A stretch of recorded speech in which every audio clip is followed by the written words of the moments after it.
Welcome to RPG Maker News. I'm your host, Salik, and in today's news we have a collection of enemies and battlers by Etanara, a pack of bust images for animals by Arurunika, a character art of an arm-folding female by Getago Focus.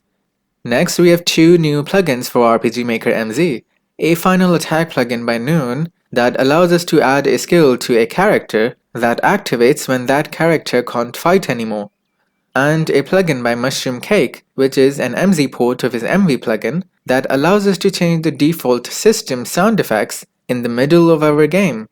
And lastly, a tileset with a desk, chair, organ, mat, and a spotlight by Morishita Mochi. That's all we have for today.